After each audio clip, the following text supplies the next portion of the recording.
His voice, amplified, bounced off the glass walls, a carefully crafted symphony of confidence and vision. He stood on the stage, bathed in light, the projected logo of my company a halo behind his head. The audience, investors, journalists, industry titans, hung on his every word. My stomach twisted, a cold, heavy knot. My hands were slick where they gripped the arms of a chair. He was talking about the early days, the spark of the idea, the grueling hours, the breakthrough moment. He used the word "I" over and over. I saw the need. I built the prototype. My vision, my breath hitched. This wasn't just a slight omission anymore. This was erasure. Complete. Total. The air felt thin, suffocating. I wanted to scream, to leap onto that stage and rip the microphone from his hand. But I sat frozen, a ghost in the machine I had built. His eyes swept the crowd, a triumphant gleam in them. He paused, letting the silence build, letting the weight of his claimed achievement settle. Then he smiled. A wide, dazzling, utterly false smile. It didn't reach his eyes. He thanked his team, mentioned early collaborators in a vague, dismissive wave of his hand. He never looked at me. Not once. Let me know where you're watching from and what time it is. And if you haven't already, please subscribe. It helps me more than you know. I remember the day we started. Not the company, but us. The sun was setting, painting the sky in ridiculous, fiery hues. We were young, foolish, full of impossible dreams. We talked for hours about what we wanted to build, not just a life, but a purpose. A legacy. We would build something together, something that mattered. He was charming, full of energy, maybe a little scattered. I was the grounded one, the planner, the one who saw the steps, the details, the potential pitfalls. I had the idea first, the core concept that would become everything. It was born from a frustration, a late night working on a problem no existing software could solve. I sketched it out on a napkin, the architecture, the functionality, the user experience. He saw the passion in my eyes, the frantic energy of creation. He caught the spark. He said, "We'll build this together." And we did. For a while. We poured everything into it. Our savings, our time, our very identities. Our apartment became the office. Whiteboards covered the walls. Late-night pizza was gourmet dining. I did the heavy lifting.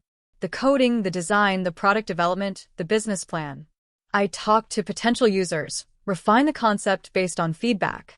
He was the cheerleader, the networker, the one who could make people excited about the idea, even when it was just lines of code on a screen. He was good at that. Charismatic. Convincing. I was happy to stay in the background, building. The partnership felt natural. We were a unit. His strengths complementing mine. Or so I thought. The first sign was small, almost imperceptible. We were pitching to an angel investor. I had just finished explaining the technical innovation, the thing that made our solution unique. The investor nodded, impressed. Then he turned to my husband. "So," he said, addressing him directly, "how did you come up with this algorithm?" My husband didn't correct him. He didn't say, "Actually, that was my wife's brilliance." He smiled and launched into a simplified explanation, using the word "we," but somehow, subtly, shifting the focus, implying his direction, his oversight of my work. A tiny seed of unease planted itself in my chest. I pushed it down. He probably just didn't want to look like he wasn't fully across the details. Maybe he was just trying to present a united, confident front. Right? That's what I told myself. More moments followed. An interview with a local tech blog. The headline, "Local entrepreneur launches innovative tech startup." Below it, his picture. The article mentioned me, buried in a paragraph about the core team, but framed my role as helping him execute his vision. It wasn't malicious, not yet. It felt like careless reporting. He apologized, ruffled, said he'd clarify things next time. I believed him. But the pattern continued. Subtle shifts in language. The way he introduced me, "This is my wife. She handles operations, or she helped out in the early days. My title shifted on internal documents without my knowledge, from co-founder and head of product to something vague like strategic advisor or special projects lead. When I asked, he'd brush it off. Just restructuring, he'd say. Doesn't change anything, but it changed everything. It changed how others saw me. It changed my access to information. It changed my authority. The company was growing fast. Too fast, maybe, for me to keep a firm grip on everything. We hired more people. He hired the executives, the VPs. People who didn't know the history, who only saw the charismatic leader at the helm. They saw him as the founder, the visionary. I was the quiet woman in the corner office, the one with the historical knowledge, perhaps, but not the one driving the future. Meetings I used to lead were now led by others, with me invited only as a courtesy, my input sometimes ignored or, worse, reiterated by him or his new executives and presented as a fresh perspective. It was like watching my own creation become a stranger's property, piece by piece. The isolation was the worst part. We were married, living in the same house, but we were miles apart inside the company we built together. I'd try to talk to him in the evenings. Did you see that article? It barely mentioned me. He'd sigh, impatient. Does it matter? We know the truth. Focus on the work, honey. Don't get hung up on ego. This wasn't ego. This was my identity. This was the truth. But it's misleading, I'd insist. People need to know how this started. He'd get defensive. You're making a big deal out of nothing. The company's success is what matters. Not who gets credit for what. He'd accuse me of being insecure, of not trusting him, of being jealous of his public role. Gaslighting. I didn't have the word for it then, not really. I just knew I left those conversations feeling confused, guilty, questioning my own perception. Was I being unreasonable? Was I too sensitive? He started traveling more, speaking at conferences, attending industry events. He was building his brand, using my company as the platform. His stories about the founding became polished anecdotes, rehearsed tales where his role was central, mine a footnote. He was charming the world with a narrative he'd stolen, stitch by stitch. I remember one specific evening. We were at a company dinner. One of the new hires, bright-eyed and enthusiastic, came up to him. Mr. Husband's last name, he said, your story is truly inspiring. How you built this from nothing, just you and a laptop. My husband beamed. Well, he said, putting an arm around my shoulder, a rare public display, I had a lot of help, of course. My wife here is a great support in the beginning. Support. The word hung in the air like a toxic cloud. Not partner. Not co-founder. Not the architect of the core technology. Support. My smile felt brittle enough to shatter. I excused myself, went to the ladies' room, and splashed cold water on my face. I looked in the mirror. Who was this woman? This ghost? This support? The resentment started small, a simmering ember, but it grew into a wildfire. It consumed my thoughts, poisoned our interactions at home. The line between work and personal life blurred into an ugly, tangled mess. I started keeping records. Not consciously at first, just holding on to things. Old emails. Drafts of the original business plan. Early code commits with my name stamped all over them. Photos of the white bards covered in my handwriting. Legal documents from the initial incorporation. My name listed prominently, his less so, or added later. These weren't for a fight. They were just proof. Proof for myself, maybe, that I wasn't crazy, that I hadn't imagined my role. The midpoint shift wasn't a single event, but a dawning, horrifying realization. I was looking for an old file on our shared home server, something unrelated. I stumbled upon a folder, labeled innocuously. I opened it. Inside were documents. Not company documents, but personal ones. Emails between him and a lawyer. Dated 2 years ago. Long before things got really bad. They discussed strategies. How to restructure equity. How to minimize my ownership stake. How to control the narrative of the company's origin. How to position himself as the sole founder, the driving force. It wasn't just opportunistic credit-taking. This was planned, calculated. He had been laying the groundwork for my erasure for years. The coldness of it was breathtaking. My hands shook so violently I could barely read the words. He wasn't just stealing my past, he was stealing my future. He was planning to take everything and leave me with nothing. The man I loved, the man I married, was systematically dismantling my life's work, brick by brick. That night, he came home late, smelling of expensive whiskey and someone else's perfume. He mumbled something about a business meeting. I looked at him, really looked at him, and saw a stranger. A thief wearing my husband's face. The pain was a physical blow, but beneath it, something else ignited. Cold, hard, incandescent rage. The kind that doesn't scream, but crystallizes into absolute resolve. I locked the folder, copied its contents to a secure drive, and put the original back exactly as I found it. I deleted the search history. I showed him nothing. My face was a blank mask. He didn't notice. He never did, not really. The deepening crisis wasn't just about the company anymore. It was about survival.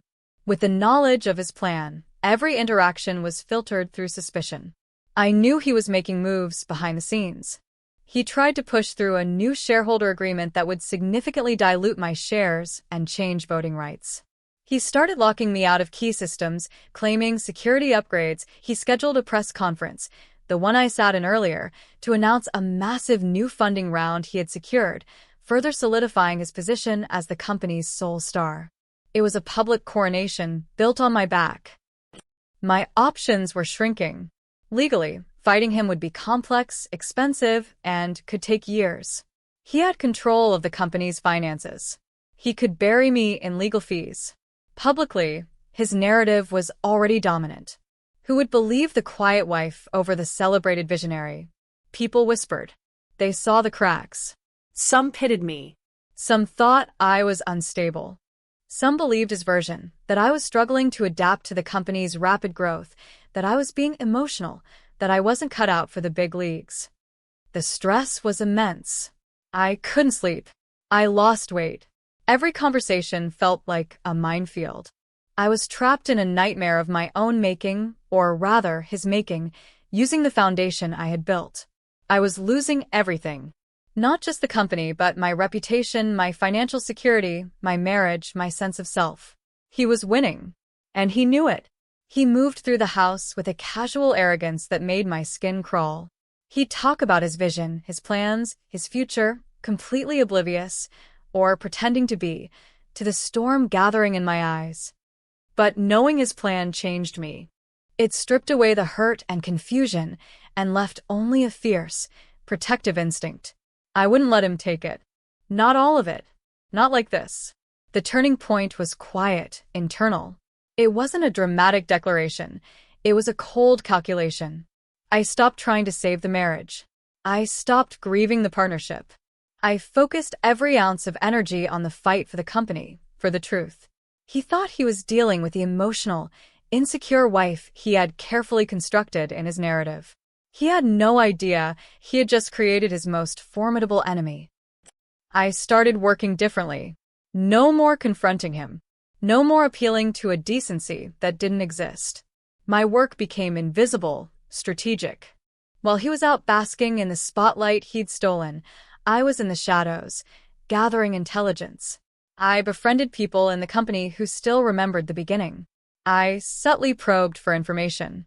I spent hours digging through digital archives he thought were secure, retrieving emails he'd deleted, recovering documents he'd tried to hide. My knowledge of the company's systems, built from the ground up, was my weapon. I knew where the bodies were buried because I had helped dig the initial foundations.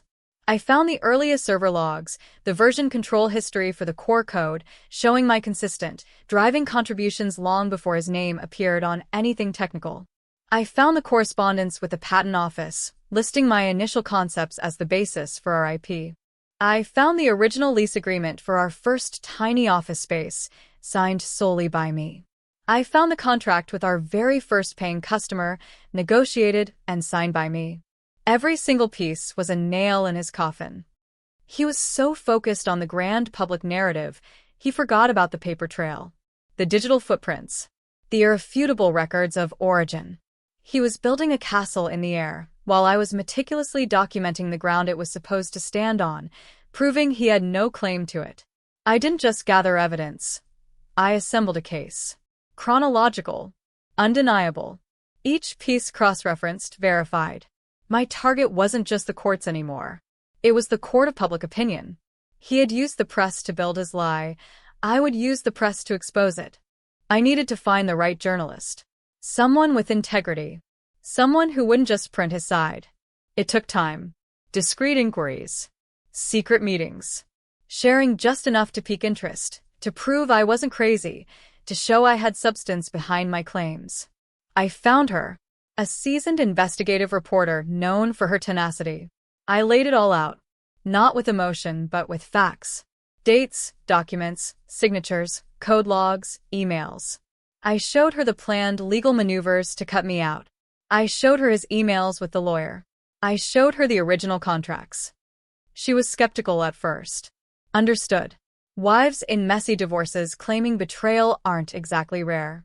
But the evidence spoke for itself. The sheer volume and specificity were compelling. She started digging independently. She talked to former employees, early investors. She verified my documents through public records and other sources. The more she dug, the more she realized the depth of the deception. She saw the story. Not just a corporate dispute, but a human drama, a betrayal of the most fundamental trust. We planned the timing. His press conference was the perfect storm. He would be at his most arrogant, his most exposed. He was calling the world to witness his triumph. I would arrive to show them the rotten foundation. The day of the conference felt surreal. I got ready like any other day. I chose my outfit carefully, professional, understated, but strong. I carried a simple leather portfolio. Inside were copies of the key documents. I arrived at the venue discreetly, slipping in through a side entrance arranged by the journalist. She was there, inconspicuous, ready. I sat in the audience, just a few rows back from the front. I watched him take the stage. He looked magnificent, powerful, confident. The mask was perfect. He started his speech, the one about his journey, his vision, his success. Every word was a lie, a fresh wound. But this time, it didn't paralyze me. It fueled me. The cold rage had settled into a hard, still core. I felt strangely calm, detached. He finished his prepared remarks. The room erupted in applause. Then, it was time for questions. The journalist I'd worked with raised her hand. He called on her, probably expecting a softball question about future growth or market strategy.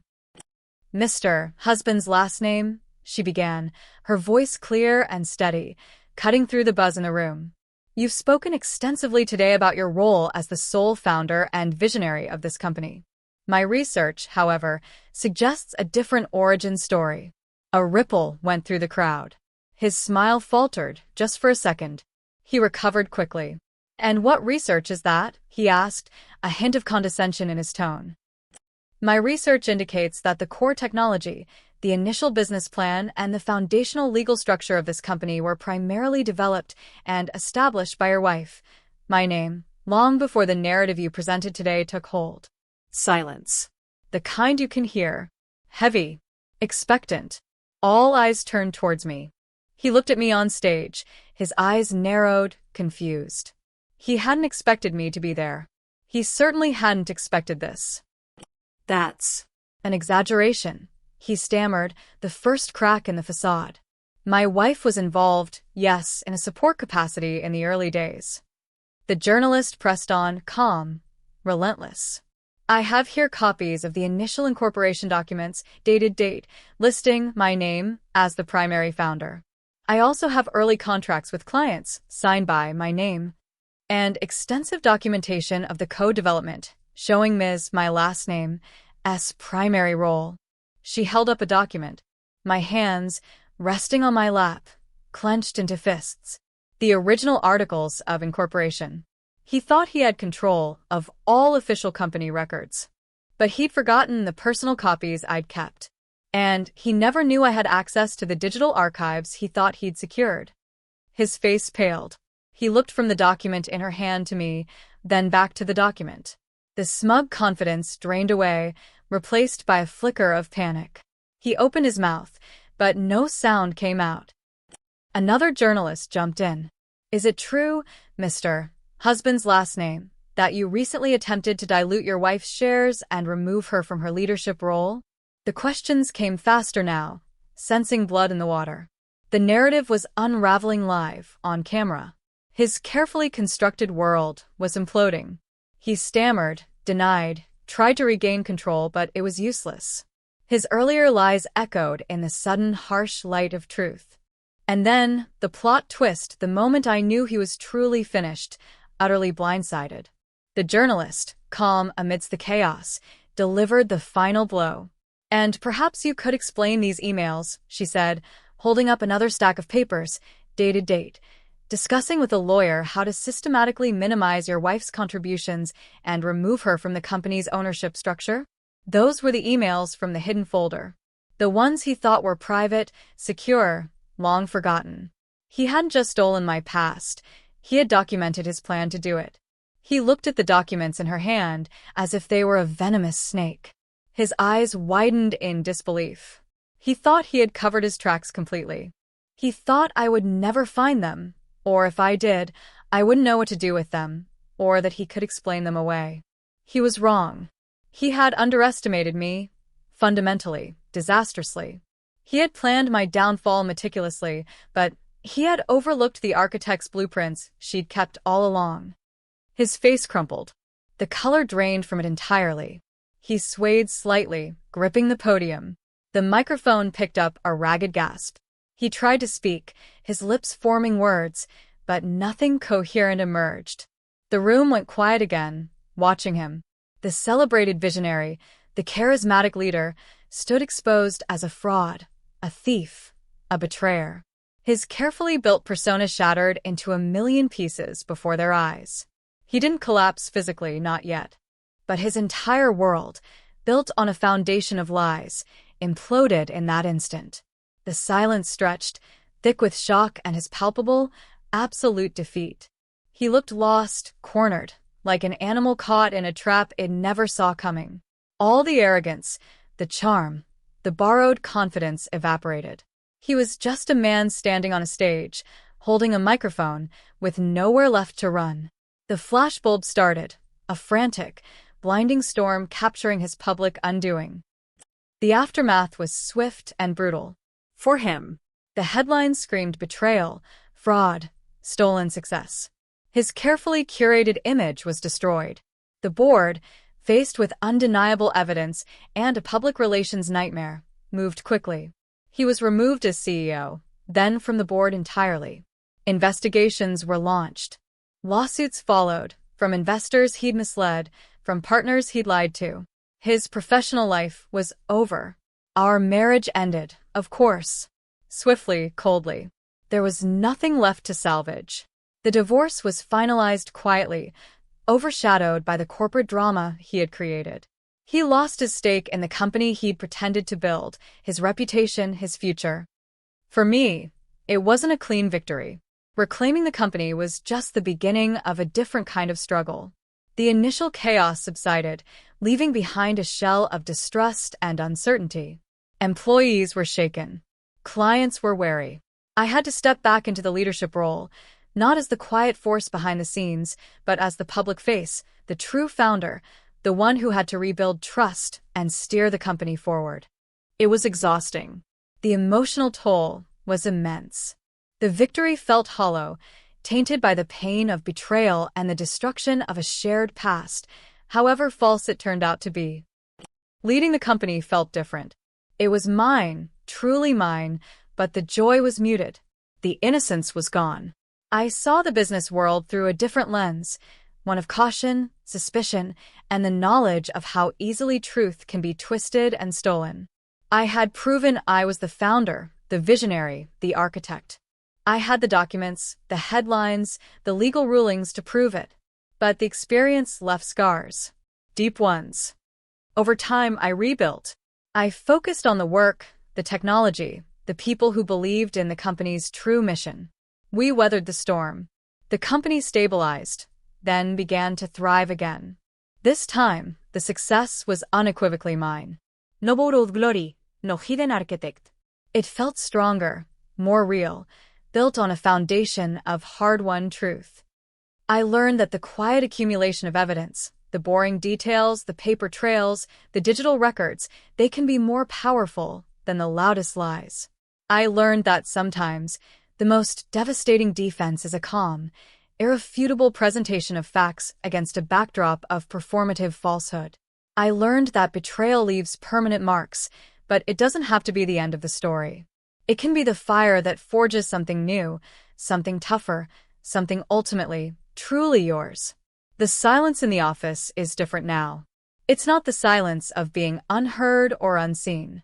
It's the quiet hum of a machine running efficiently, built on a foundation that is finally, undeniably, solid. If this story hit close to home, I'd love to hear a version. Thanks for being here. Subscribing helps bring more of these to life.